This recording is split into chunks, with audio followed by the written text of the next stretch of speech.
Wonderful. So hello, everyone. This is Svea Becker speaking from the SAP Community and Influencers team from SAP. I would really like to welcome you today to our SAP community call on the topic mindful or mindful, why well-being data matters. I'm really happy to have Sarah Ross here with me. I met Sarah a few months ago at the SAP Inside track in Maidenhead in UK, and I thought this was really a great presentation and an interesting topic for our SAP community audience. So I asked her to come to our community to talk about her topic, and she agreed. So I'm happy to have her here. Welcome, Sarah. Thank you, Svea. Sarah started her career through the SAP Sales Academy in 2016. And during her time at SAP, she gained a lot of success. So, for example, she won an N award. So I don't know exactly what this is, but maybe you can explain this afterwards. This is an award for creative campaigns. She was also part of the Business Women's Network.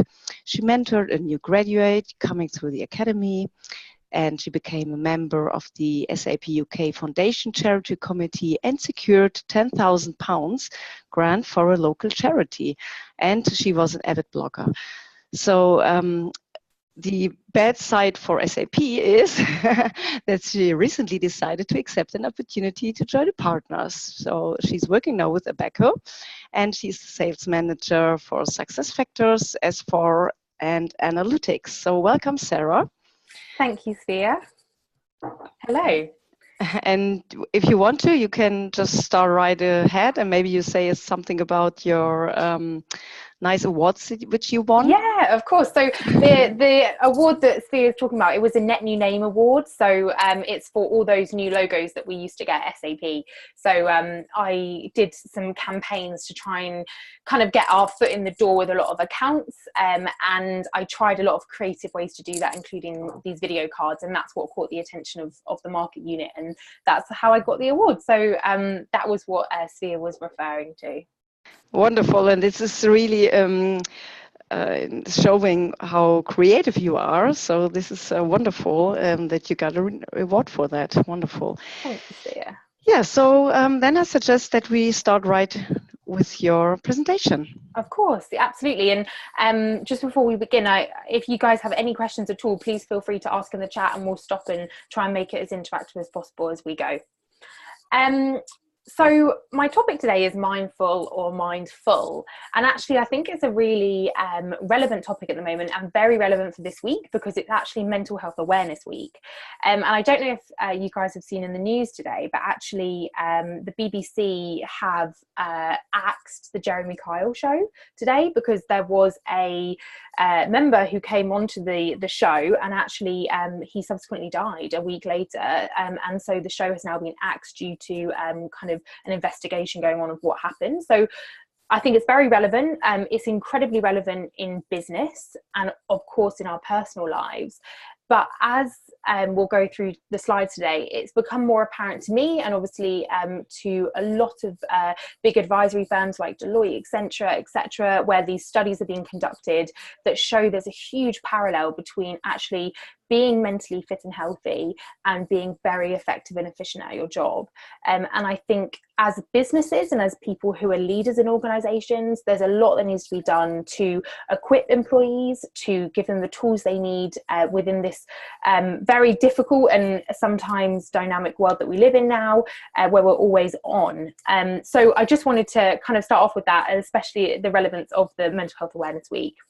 But before we dive straight in, I think I'll just give you a little bit of an overview of why I moved to Abaco, and also what we do as a partner of SAP. So Abaco are a gold partner of SAP in terms of Success Factors, S4 and Analytics, as Svea was saying. We have offices in the UK, which is obviously where I work, in Brazil, Switzerland, and also in Portugal. We have many references in different sections, lots of certified consultants. We offer different types of support packages. And it's really interesting actually being on this side of the fence, because obviously we do everything, as opposed to when I was in the SAP SuccessFactors team, I just did kind of license sales and worked with just purely SuccessFactors clients on that side of things. Whereas now I can be part of the full journey where you're actually going from license implementation to aftercare support, etc. So it's really fun to be involved in that. We actually have an academy here that helps with training. We've been voted one of the most innovative partners in EMEA, which is a fantastic accolade to have. And we have a team who work in Portugal called Abaco Labs, where we develop lots of things for our clients. We have a qualified package in analytics. We have an in-house development team, as mentioned, and also a package in SuccessFactors, which is where I like to play most, but we're also incredibly competent in the S4 area. We've delivered many projects in over 35 countries. And the point I like the most is that 92% of our projects are on time and 89% are on budget. And I think that's incredible, especially within cloud and obviously with a lot of change that are going on today. So I thought I'd just set the scene on that and just explain who we are before I dive straight in. So I wanted to start off by explaining that we currently live in an always-on culture. And what that means is that actually our work-life balance or life-work balance is incredibly grey, because you no longer go home and switch off. When you go home, you're also on your mobile, on your emails, etc., accepting calls. And there's a huge need to kind of weave those two elements of your life together. 82% rise in smartphone ownership, as you can see on the graph here. So most people these days have smartphones, access to the internet, and access to what's going on at work, even outside of contracted hours. Over 90% of us sleep with our phones. So I know, for example, I have mine on my bedstand. I use it for my alarm. I use it to track my sleep, etc., which I'll go on to speak about. But we are never really disconnected from our phones, from our devices. But what does that do for us? What does that do for us mentally, and what does that do for us in terms of our efficiency at work? So is it improving our efficiency?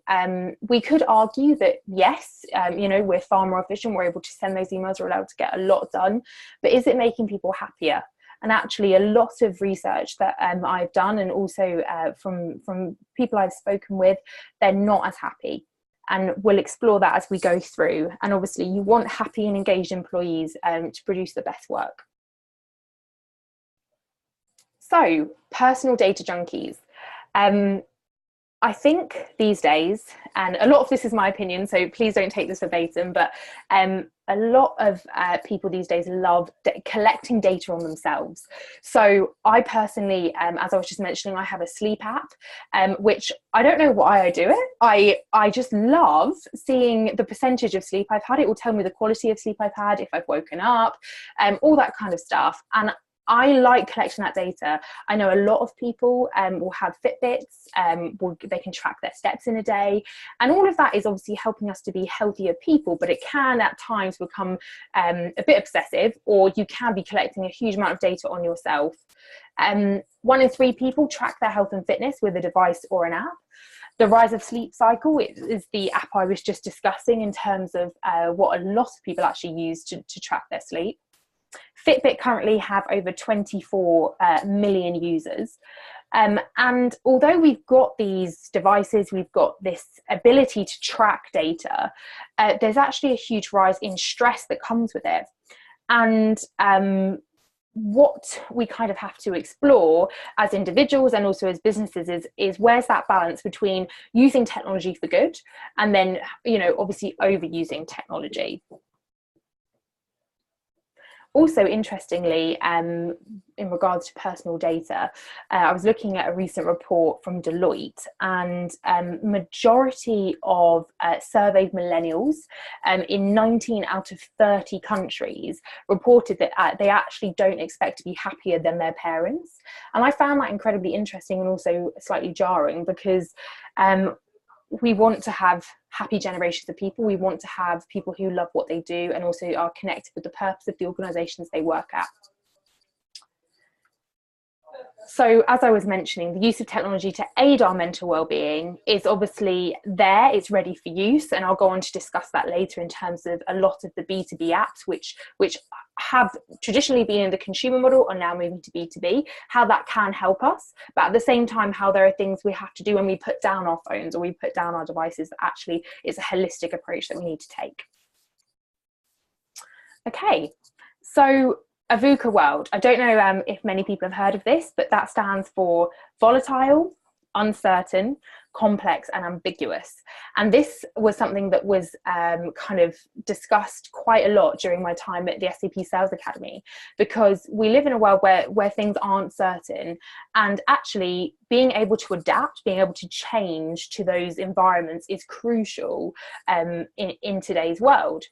And actually from studies and from talking with various people, emotional intelligence by far is what people want to see in candidates that they're employing for new roles, or who they're working with in teams. And actually somebody being able to walk into a meeting, sense something isn't quite right, and adapt appropriately and behave in a certain way to potentially, if it's a client, bring that client round. You know, if you're trying to do a business meeting, or if you're trying to have a phone call with somebody and you can tell that they're not themselves or something's up, being able to interject and just say, do you know what, should we take 5 minutes here, or should we book this in for another time? And actually most companies now are actually saying that emotional intelligence is more important than IQ, which is amazing. But how do people become more emotionally in tune, and also how do they use that in an appropriate capacity? So Walter Bettinger, who is the CEO of Charles Schwab Bank, he actually used to do a breakfast experiment whenever he hired new people into the business. And what he would do is he would tell the candidate, okay, I'd like you to meet me at this cafe. And he would get there about half an hour before. He would tell the waiter or waitress, I'd like you, when you come to take our order, I'd like you to get their order completely wrong. And when it arrives, I want to see their reaction, how they deal with that situation. It's very simple. It's just breakfast. But actually, how people behave in those kind of situations to waitresses, when things don't go as planned, it's really important. And he found that it was one of the best ways for him to pick out who would be fantastic people to work at his company and who maybe wouldn't be the best fit. Also, in terms of what we're seeing today and a rise in businesses, is that people are doing far more hours at work, as we were saying, constantly connected, not only within those contractual hours but at home, but also they're taking fewer vacations than ever before. I actually was with a client the other day, and they they're allowed to take their holidays over to the next year. And there was a guy that I was speaking with, and he had 50 days accrued holiday. And I said to him, why are you not taking this holiday? And he was saying that he got very anxious if he didn't actually if he took the leave, he was anxious he'd miss something, or he wouldn't be able to keep up with what was going on. And actually, we need to create an environment where it is okay for people to go and take vacation. It is okay for people to switch off and have that time away. Because again, and I keep going back to statistics and research, is that actually when people are able to switch off and able to have some downtime, that's what allows them to be better and more engaged employees when they come back refreshed and ready for what's to come. Are we okay on the questions, Via? Has anybody popped anything in there? No, there's no question at the moment. Okay, perfect. Yeah. Just very interesting what you're talking about. Okay. And I also experience this very often within the SAP, that a lot of people have 60 and 90. I mean, you know, in Germany we have almost 30 days vacation. And so when you count it together, so 60 or 90 days, it's 2 or 3 years. Yeah. Unbelievable. There's definitely no work-life balance. Yeah, I know. And actually something that I feel very strongly about this, and you know, there's a lot of companies that have the motto of work hard, play hard, and actually that's fantastic, but you actually have to walk the talk. And I know that at work I work exceptionally hard. I'm all in, and I always try my best, and actually we deserve to give that same level of thought and importance to our time with family and friends when we're actually on vacation or on holidays, and actually commit ourselves to switching off and being immersed with our family and friends. So I think you need to be passionate in both those areas. Yeah, that's true. So in terms of the need to shift, so mindset shifts are massive. And actually, when we can improve employee well-being, employee mental health, it improves the bottom line exponentially. And we'll go on to explain that in a few slides' time. I'm just going to quickly play this video. I hope you can hear it. What we see when we're talking to CHROs or CEOs, they can see and correlate every improvement in employee engagement results in a certain improvement on the bottom line. You can say the same thing around retention, sick days, productivity. That's what we have to start measuring day in and day out. We can do that with the machine learning. We can do that with the analytics, and we can then learn and change the enterprise and how we work. So this is kind of our long-term vision for this partnership, to have a real-time SAP Thrive dashboard where you can see exactly the impact of your employees' health and well-being and the measures you are taking to support them. All the things that make a real impact on a company's bottom line.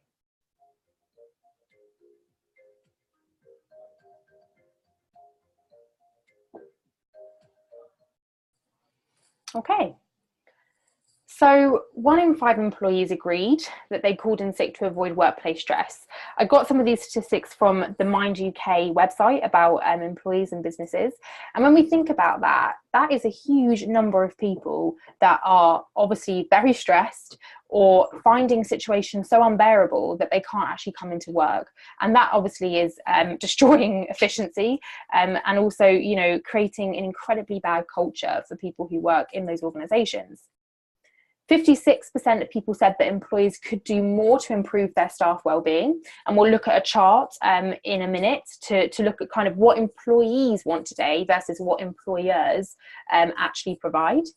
And then finally, 42% have considered resigning over workplace stress. And also in terms of the levels of kind of stress they're under by management, etc., to perform in a certain way or to do things. So I really liked what was said about the sick days, and actually that is such a tangible figure that can be made in terms of this case for change and this need to shift to looking after our employees, looking after their well-being. Okay. So the rise of the business-to-business apps. Many of you probably in the consumer world have heard of Headspace, Calm, all of those kind of very mainstream apps which can be used on your phone. A lot of them, I think, have free trials, or you can pay premium to kind of be a member there, and they provide you with, you know, alerts and nudges to do a 10-minute meditation a day, or to explain how you're feeling, or to access content. And actually what we're seeing is a huge shift in those apps moving into B2B. So for example, you know, retailers, etc., are buying apps access for the entire user population and then giving them access as part of a benefits package, etc., and really encouraging them to use those applications to help them with their work life and also their work performance. So as we can see here, the expectation versus reality. We can see in the blue highly valued or valuable things that the employees want, and then in the red here we've got the offering program that actually employees can give, and this is from Deloitte in 2018, so it's very current. So we can see here that some of the most important things which employees are wanting are flexible schedules, telecommuting, designated office space for wellness, mental health counselling, etc. And this is really, really important. It's incredibly relevant and people are talking about it and people want it, but the expectation versus the reality is that employees are lagging behind quite significantly in terms of what employees want. And ultimately, in my opinion, what this will lead to is people moving to places and companies where actually they do get this support, they are offered flexibility, they are offered mental health counselling, etc., which will, as a result, make them more engaged and loyal employees. 75% of consumers surveyed said that technology is important to managing their health, and I think that is absolutely massive. And digital wellbeing, the market is exploding. There's a huge amount of investment going into it. There's a lot of analysis and graphs and charts you can read into about kind of the boom in amount of money that market is now worth. My favorite slide for the skeptics. So I wanted to very quickly talk about Manchester United, and apologies if there's anybody on the line that they don't support them, but this is there's more of an analogy story around it. So Manchester United, they were for quite some time, as far as I'm aware, I'm not a massive football fan, they were actually quite lagging behind in the kind of league. Things weren't going to plan. They had quite a few managers, and under new leadership, and I'm not going to begin to pronounce this chap's name, but under new leadership, they won 8 of their 9 games. And actually, what Brian Robson said was, when you are a manager, we sometimes speak too much about tactics, but the most difficult thing for a manager is to get the best from his best players. And this manager is doing it. We have all seen it. And actually, what I fundamentally wanted to say around Manchester United is, from what I understand, you know, none of the players changed. The team was the same. The pitch was the same. The sport was the same. There were so many things that were the same. But the thing that changed was that management and the change of mindset to actually be a winning team and have that headspace together to allow for a different type of rhythm and a different type of spirit to take over from the team. And I thought that was probably a very good example for people who probably don't maybe believe everything that's said about well-being or mental health. Actually, it's critical that when you change one small thing, or when actually you do have that mindset shift, huge things can happen and very successful things can happen. Okay. So this isn't fluffy. In terms of SAP, SAP SuccessFactors has jointly partnered with 5 Global, with Ariana Huffington, as we just heard, and they have a new wellbeing app, which is actually able to really help customers drive their bottom line, get people to feel more engaged, reduce employee burnout, increase the efficiency and people feeling well at work. And there's some facts here that I'm going to show which actually explain the benefits. So 3 times more profit that we've seen so far, 80% of employees feeling better about culture, 25% lower absenteeism costs, which is absolutely huge, and 35% less turnover of employees, which again, working within the HR line of business, which is where I started off my career, even if we're able to move that dial by 5 to 10% in terms of less turnover, the financial incentive and from doing that is massive. That's a business case in itself. So 35% less employee turnover is unbelievable. So what can be done? Let's be proactive. So I think with a lot of companies out there today, we're very reactive to situations. Things get to an extreme level with managers, or tensions rise and HR have to get involved, or people, like we're saying, go on long-term sick or don't feel they can come into work. And actually, if companies are able to take a more proactive stance and see mental health as a spectrum, everybody has mental health, and manage it in an appropriate way and give employees tools needed to actually help them, it will see huge dividends in return.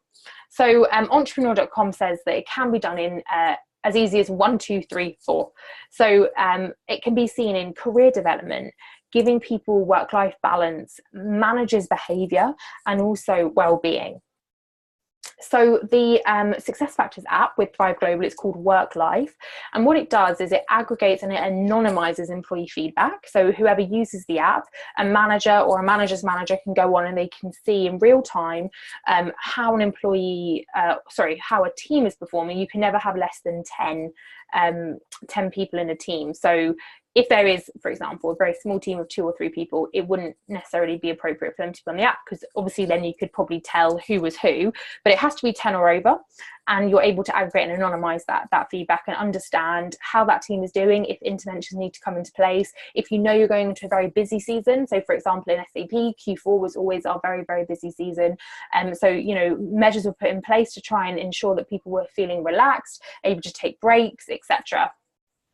There's insight into employee and team well-being, as I was saying, so actually being able to predict when things are going to be happening, and then intelligent and timely recommendations. So what the Thrive Global app is, it pushes out content, say, okay, you're not sleeping so well right now, why don't you read this in terms of how to get a better night's sleep. And that's just one example of what it can do, and it's completely personalized to the individual, which is what we're seeing more and more across the market in terms of these applications. It's incredibly specialized to what we want as individuals.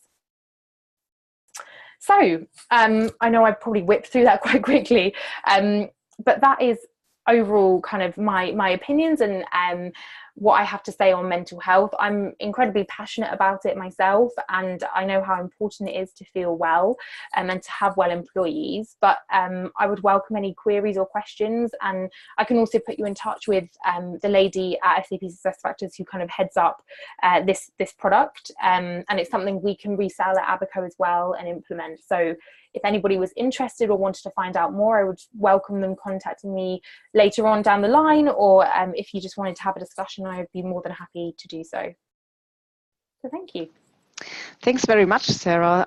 Yeah, I think this is really, really current topic at the moment. So I think it's also reminding myself, so how do I handle my behavior with the mobile phone, and so actually this brought me also to provide my body and mind session to the SAP Insight tracks. So this is my second job I'm doing, not only the SAP stuff but also these body and mind stuff. I'm working as a fitness instructor since many years. Yeah, so this is I think it's also when you go on any event around the world, you're flying, you do not sleep in your own bed, you're in the hotel, and you're with so many people. It's really, really helpful to focus back on yourself and sometimes switch off the mobile phone. So I think it was really good presentation and really, really interesting.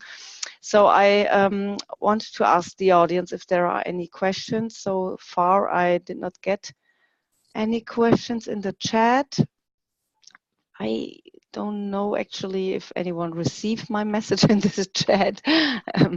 So of course we will have the recording, and it will be posted to the SAP community page, so that you can also listen to it afterwards. And there I can also get you in contact with Sarah. So Sarah, maybe when you want to post your LinkedIn data here in the chat. Oh yeah, sure. I think this would be helpful. Let me just grab it quickly. Oh, can you still hear me? I can hear you. Okay, perfect. Sorry. No problem. I'll just grab it here.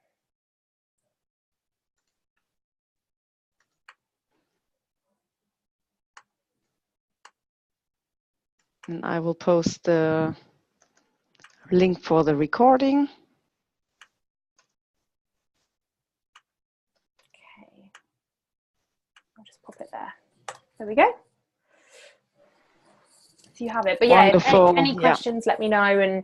And I think it's something which the whole mental health topic is something which everybody, I think, needs to advocate more for, and actually it will benefit all of us at work and in the long term. So you need to try and be ambassadors for it. Yeah, that's true. All right, so if there are any more questions, then the only thing I can do is thanking you very much for presenting your topic. Worries. I think it's a really, really interesting one, and also your story since you started your career at SAP and left SAP now. I think it's really interesting. So I hope you are going your way. Thank you. And you will be successful in whatever you want to do. Thanks. And thanks again for being here at the SAP Community Call. No worries. Anytime. Thank you very much.